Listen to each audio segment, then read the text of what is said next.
So కొత్త సీఎస్గా రామకృష్ణారావు మే 1న బాధ్యతల స్వీకరణ. ప్రస్తుతం ఆర్థిక శాఖ స్పెషల్ చీఫ్ సెక్రటరీగా విధులు. ఈ నెల 30న రిటైర్ కానున్న ప్రస్తుత సీఎస్ శాంతికుమారి అంటూ ఈ 30 తారీఖున శాంతికుమారి గారు రిటైర్ అవుతూ ఉన్నారు. తను కేసీఆర్ ప్రభుత్వంలో సీఎస్గా అపాయింట్ అయ్యి నియమితులై ఇప్పటి వరకు 1.5 year కూడా కాంగ్రెస్ ప్రభుత్వంలో కూడా సీఎస్గా కంటిన్యూ అవుతూ ఉన్నారు. ముందు నుంచే రామకృష్ణారావుని ఫైనల్ చేస్తారని చెప్పి అన్నారు. తను ఆర్థిక శాఖల చీఫ్ సెక్రటరీగా ఉన్నారు.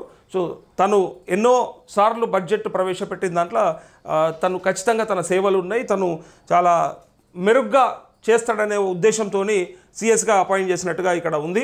సో రాష్ట్ర ప్రభుత్వ చీఫ్ సెక్రటరీగా కె రామకృష్ణారావు నియమితులయ్యారు. 91 IAS బ్యాచ్ అధికారి అయిన ఆయన ప్రస్తుతం ఆర్థిక శాఖ స్పెషల్ చీఫ్ సెక్రటరీగా పనిచేస్తున్నారు. మే 1న ప్రభుత్వ ప్రధాన కార్యదర్శిగా బాధ్యతలు చేపట్టినారు. ఈ మేరకు రాష్ట్ర ప్రభుత్వం ఆదివారం ఉత్తర్వులు జారీ చేసింది. ప్రస్తుత సీఎస్ శాంతికుమారి ఈ నెల 30న పదవి విరమణ చేయనున్నారు. ఆర్థిక నిర్వహణలో ఎక్స్పర్ట్ అంటూ సీనియర్ IAS అయిన రామకృష్ణారావు ఆర్థిక నిర్వహణలో ఎక్స్పర్ట్గా ఉన్నారు. రాష్ట్రం ఏర్పడినప్పటి నుంచి 13 బడ్జెట్లను ప్రవేశపెట్టడంలో అవసరాలకు తగ్గట్టు ప్రభుత్వ పథకాలకు నిధులు సమకూర్చడంలో కీలక పాత్ర పోషించారు. ఆర్థిక వ్యవహారాల్లో పారదర్శకత కోసం ఇంటిగ్రేటెడ్ ఫైనాన్షియల్ మేనేజ్మెంట్ సిస్టమ్ను ప్రవేశపెట్టారు. రాష్ట్ర విభజన సమయంలో ఉద్యోగుల విభజన, పునర్వ్యవస్థీకరణ సమస్యలు సమర్థవంతంగా నిర్వహించారు.